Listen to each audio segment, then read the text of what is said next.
সামগুৰি ৰকিবুল হুছেইনৰ পৈতৃক সম্পত্তি নহয় সামগুৰি কাৰো পৈতৃক সম্পত্তি হবলৈ নিদিয়ে বিজেপিয়ে দিগবৈত এই মন্তব্য সাংসদ ৰামেশ্বৰ তেলীৰ বিজেপিয়ে ৰকিবুল হুছেইনৰ পুত্ৰক বিধায়ক পাতিব খোজা সপোন পূৰণ হবলৈ নিদিয়ে বুলিও মন্তব্য কৰে সাংসদগৰাকীয়ে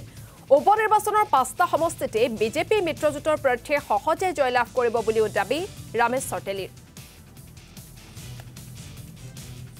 ৫টা উপনিৰ্বাচন হৈছিল অসমত আৰু ৫টাৰ ভিতৰত ২টা উপনিৰ্বাচনত খুব উতভাৱে জড়িত আছিলোঁ সামগুৰি আৰু বিহালী সমষ্টিত আৰু নিশ্চয় ৫টা সমষ্টিৰ ভিতৰত ৫টা সমষ্টিয়ে এনডিএ আমাৰ প্ৰাৰ্থীসকল আমি জিকিব সামগুৰিয়ে হওক বিহালীয়ে হওক বা বঙাইগাঁৱে হওক চিডলিয়ে হওক গোটেইকেইটা সিট আমি জিকিম ৫টা সিট কিন্তু নিশ্চয় আপোনালোক দেখা পাইছে যে কিছুমান অপ্ৰীতিকৰ কিছুমান ঘটনাও ঘটিছিল বিশেষভাৱে সামগুৰিৰ কথা ক'ব লাগিব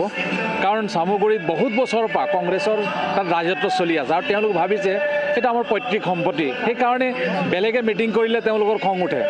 কাৰণ আপোনালোক জানে ৰকিবুল হুছেইন ডাঙৰীয়াৰ দেউতাকো এমএলএ আছিলে তাৰপিছত ৰকিবুল হুছেইন হ'ল তাৰপিছত তেওঁৰ পুতেকক দিছে তো তেওঁলোক নিজৰ পৈতৃক সম্পত্তি ভাবিছে সমষ্টিটো সেইকাৰণে কোনোবা মিটিং পাতিলে তেওঁলোকৰ খং উঠে আৰু সেইকাৰণে তাত সৰু সৰু কিছুমান ঘটনা ইতিমধ্যে ঘটিছে কিন্তু তেওঁলোক পাহৰি গৈছে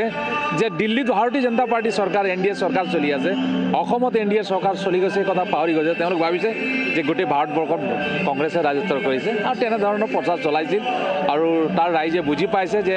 বাই ইলেকশ্যন হয় আৰু চৰকাৰ দিল্লীত বিজেপি এনডিএ চৰকাৰ চলি আছে অসমতো হিমন্ত বিশ্ব শৰ্মা ডাঙৰীয়া চৰকাৰ চলি আছে ইয়াত যদি আমি